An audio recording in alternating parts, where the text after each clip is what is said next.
Why a fed-up empath is more dangerous than the narcissist ever knew. What if I told you that the most dangerous person in any room isn't the loudest, the most aggressive, or the one demanding all the attention, but rather, it's the quiet one in the corner, the one who's been absorbing everything, the one who's been pushed too far, too often. Stay with me, because what Carl Jung discovered about the human psyche will change the way you see empaths forever. Carl Jung said that every individual carries within them both light and shadow. And nowhere is this paradox more alive than in the misunderstood empath. The world often mistakes empathy for fragility, for weakness, but Jung's research revealed something deeper, something far more complex, and frankly terrifying to those who think they can manipulate such people. Because here's what most people don't see about empaths, and by the time you finish this, you'll never underestimate one again. According to Carl Jung, the psyche doesn't operate on just one level. It functions across layers. We all wear a persona, a public mask that helps us blend in, but underneath it lies something more raw, more honest. And what happens when a person with extraordinary emotional intelligence decides to take off that mask? What Jung uncovered about the shadow self will leave you rethinking everything. Empaths live in what Jung called the tension of opposites. They feel with intensity that others can't comprehend, yet they contain it. They spot deception instantly, yet continue to believe in the goodness people are capable of. This isn't naivete. It's what Jung described as the transcendent function, the rare ability to hold opposing truths in balance. But this very balance is what makes them dangerous when pushed too far, and it's the reason narcissists should tread carefully. Carl Jung said that the most integrated individuals are those who have faced their shadow and emerged whole. Empaths, because of their repeated exposure to betrayal and emotional manipulation, often begin this shadow work much earlier and under greater pressure than others. They don't merely understand the concept of darkness, they've been dragged through it, and they've had to survive it. The narcissist sees the empath's compassion and makes a critical error. They assume they're dealing with someone easily controlled, someone too soft to fight back. But Jung discovered that people who lead with their hearts often have the deepest psychological armor. Why? Because they've had to build it, not out of privilege, but out of necessity. They had to dig deep just to keep going. Listen closely to what happens next, because this is where the dynamic completely shifts. According to Jung's theory of individuation, every human being is eventually called to confront their authentic self. For most, this is a slow, hesitant journey, but for empaths, especially those who've been wounded, the process ignites like a firestorm. Their pain becomes the trigger for what Jung described as psychological rebirth. And here's what Jung understood that most overlook. Emotional sensitivity isn't weakness, it's advanced pattern recognition. Empaths don't just feel emotion, they decode it, they track patterns. They recognize lies not just from words, but from silences. Every act of manipulation, every gaslighting tactic, every emotional slight. They remember it, not out of vengeance, but as data. And when that internal database reaches critical mass, that's when you see what Jung called the emergence of the self, and it is unstoppable. Carl Jung discovered that the most powerful inner transformations don't happen in times of comfort, but in the heat of crisis. He called this process enantiodromia, the idea that when something is pushed to its extreme, it flips into its opposite. The empath who was once endlessly patient becomes immovably resolute. The one who gave without limits becomes selective and discerning. The one who forgave everything now draws a final boundary. This isn't cruelty, it isn't revenge. It's not about becoming hard or heartless. Jung understood that true power emerges when someone integrates their shadow, when they fully accept not just their light, but also their capacity to say no, to walk away, to end a cycle. When they acknowledge their capacity for boundaries, for saying no, for walking away, the empath doesn't lose their heart, they gain their backbone. But what happens next will absolutely blow your mind. It isn't just a change, it's a psychological evolution. According to Carl Jung, there's a profound difference between being unconsciously reactive and consciously responsive. And understanding this difference is what separates emotional chaos from emotional mastery. Most people, when hurt, operate from their wounds. They lash out. They seek revenge. They react from the pain rather than the truth. They try to inflict what they've suffered, believing it's justice, when it's really just projection. But the transformed empath operates from what Jung called conscious choice. They don't need to destroy the one who betrayed them, because they've already achieved something far more powerful. They've won the internal battle, the war between pain and peace, the struggle between reaction and self-mastery. Jung once said that the greatest victory isn't conquering others, but conquering the parts of yourself that would otherwise drag you down to their level. And that kind of self-mastery, it changes everything. This is the moment when the narcissist realizes they've made a catastrophic error in judgment. Carl Jung observed that manipulators thrive on predictable reactions. They need you to defend yourself, to explain, to fight for the connection, to chase validation. But when an empath reaches the state Jung described as psychological autonomy, the game ends, because they stop playing it altogether. Jung discovered that the most powerful position in any human dynamic is detachment born from understanding, not withdrawal born from fear. The awakened empath doesn't walk away because they're broken. They step back because they finally see clearly. They've risen above the fog. They've stopped hoping a lie will become truth. What happens next redefines everything you thought you knew about power dynamics. According to Carl Jung's deep research on psychological types, empaths possess what he called feeling function dominance. This doesn't mean they're unstable or overly emotional. On the contrary, it reflects an elite form of emotional intelligence.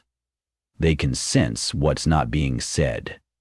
They can detect when someone's words and energy don't align. They read between the lines, often before the deception has even taken shape. But here's the twist. Jung identified something astonishing. When this emotional sensitivity is combined with hard-earned wisdom, it forms a new kind of power. The empath transitions.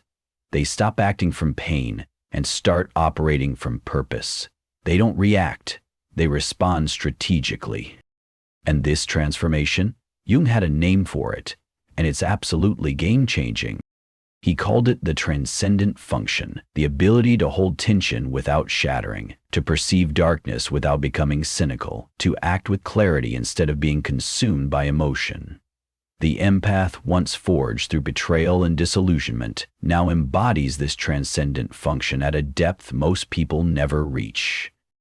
They become what Jung called individuated, complete unto themselves. They no longer look outward for approval to feel worthy. They no longer question their reality just because others deny it. They are no longer bound to people who can't recognize their emotional depth. They stand rooted in who they are. But here's the part that might send chills down your spine. According to Carl Jung, there's a phenomenon known as psychological mirroring. Empaths naturally reflect back what others project onto them, absorbing energies, moods, and unspoken emotions.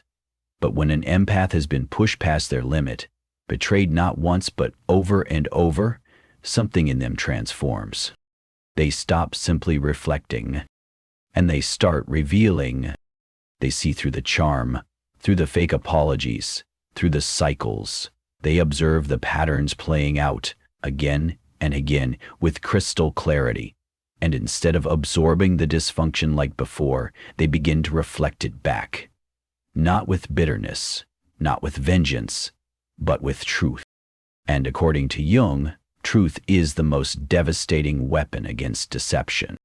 The next phase in this transformation is what Jung called the return of the repressed, and it changes everything.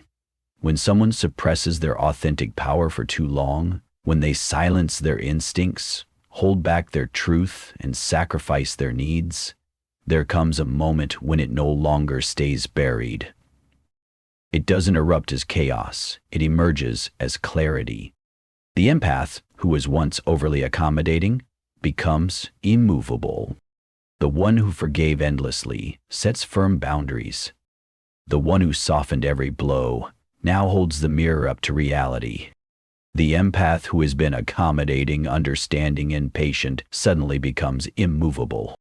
They don't argue anymore. They decide. They don't explain themselves. They simply act. They no longer try to fix what's broken. Instead, they remove themselves from the equation entirely with calm precision. This isn't coldness or cruelty. It's what Carl Jung described as individuation in action, the living embodiment of a soul reclaiming its power. And here's where the psychology becomes truly fascinating. According to Carl Jung, the shadow doesn't just carry our darkness. It holds the parts of ourselves we've never dared to live. The dormant power, the hidden courage, the quiet boundaries we were too afraid to voice. For empaths, this shadow often contains their capacity for no, their strength to detach, and their authority to walk away without guilt. Betrayal forces this transformation. It demands integration. The empath is no longer allowed to deny those parts of themselves that long to be heard. Jung discovered that integrating this shadow doesn't make a person colder. It makes them sharper, more precise, more discerning. They don't stop caring. But now, they choose with clarity where that care is directed. They begin to understand something sacred. Their empathy isn't a resource to be exploited. It's a gift, a force, a responsibility. What emerges next is what Jung called the individuated self, and once it awakens, it cannot be undone. Carl Jung said that the most dangerous individuals in society aren't those who act out of raw unconscious pain. No, the most powerful are those who faced that pain, transformed it, and now act from clarity instead of chaos. The awakened empath embodies this perfectly. They've tasted the bitterness of betrayal. They've lived through emotional warfare, but instead of remaining wounded, they've been refined. They recognize manipulation because they once danced inside its grip. They spot gaslighting instantly because they've broken free from its fog. They feel the energy of emotional vampires because they once gave until there was nothing left. This is not paranoia. It's what Jung called hard-earned discernment, wisdom born through experience. And here's the pivotal shift. Everything changes in this moment. According to Carl Jung's theory of psychological development, every person must one day reach the point where they stop seeking something or someone outside themselves for completion. For the empath who has been betrayed, this moment is not just healing, it is liberation. It is revolution. They no longer seek to be validated. They no longer justify their limits. They no longer apologize for needing peace, space, or protection. They arrive at what Jung called psychological sovereignty, total ownership of their emotional life. Every choice is now rooted in truth, not in fear. Every interaction is filtered through awareness, not obligation. But the final transformation? This is what Jung referred to as the return to self, and it's nothing short of magnificent. Carl Jung discovered that real strength is not found in shutting down emotion, but in refining it. True power lies in sensitivity, tempered by wisdom. The awakened empath lives this paradox effortlessly. They still feel deeply, but now they love selectively. They still understand everything, but choose to engage cautiously. They forgive without hesitation, but forget? Never. Jung said that the most integrated individuals are those who can hold both their light and their shadow in conscious harmony. And the evolved empath? They've learned to offer gentleness only where it's earned, and firmness where it's required. They've mastered what Jung called the art of appropriate response, the rare skill of reacting not from wounds, but from grounded awareness. And here's the final piece, the one that makes them absolutely untouchable. According to Carl Jung, the highest form of psychological growth is not dependence or rebellion, but when someone no longer needs others to complete them. The awakened empath reaches this state not through walls or isolation, but through integration. They don't shut out the world. They just choose their place in it carefully. They no longer rescue those who want to stay broken. They no longer chase those who repeatedly flee. They no longer pour light into people who function as emotional black holes. They've mastered what Jung beautifully called the art of conscious relationship, choosing only the connections that offer mutual respect, reciprocity, and genuine care. The end result? Something Jung described as the individuated empath. And they're the most powerful force you'll ever encounter. Carl Jung once said that when a person fully integrates their shadow, confronts their demons, and emerges whole, they become what he described as a force of nature. This force isn't destructive in the way a storm might be. It's not chaotic or reckless. Instead, it's grounded, unstoppable, and deeply rooted in clarity.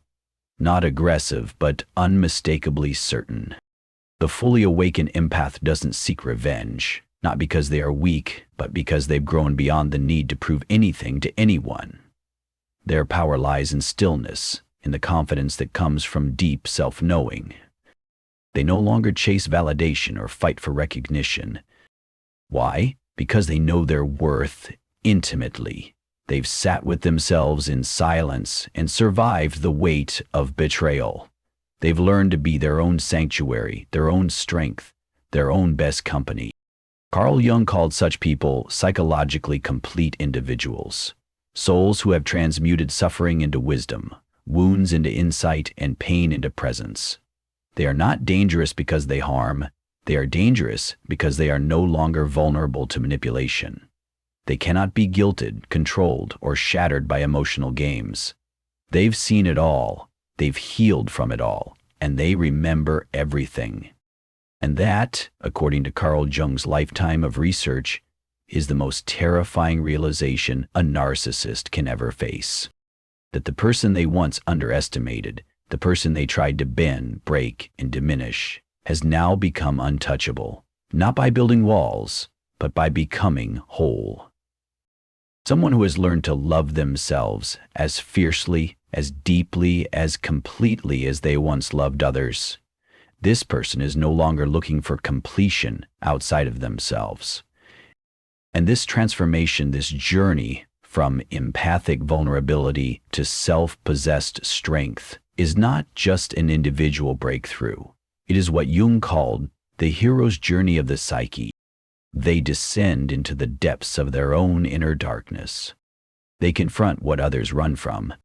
They face betrayal, abandonment, emotional chaos, and they integrate every part of it. What emerges from this descent is not just healing. It's wholeness. It's depth. It's quiet, unshakable power. Jung discovered something extraordinary, that suffering, when faced with awareness and embraced with courage, can become the raw material for wisdom. The empath who has walked through fire doesn't merely survive. They become the light, a beacon for others who are still trapped in their own inner storms. They guide, not by preaching, but by being. Their presence alone disrupts illusion, reveals truth, and inspires growth. They are living proof of Jung's most profound insight. Within every wound lies the seed of transcendence. And within every betrayal lies an invitation, not to shrink, not to harden, but to evolve, to become more authentic, more resilient, more whole than ever before. This is the psychology of the awakened empath, and once you truly understand it, you will never again underestimate the quiet strength of someone who has turned pain into power, transformed wounds into wisdom, and alchemized their deepest suffering into their greatest strength. Thank you so much for staying with me through this exploration. If you found value in today's discussion, please don't forget to subscribe to the channel and share this video with someone who might need this message. Because in a world that often misunderstands sensitivity, your light just might be what helps someone else find their way out of the dark.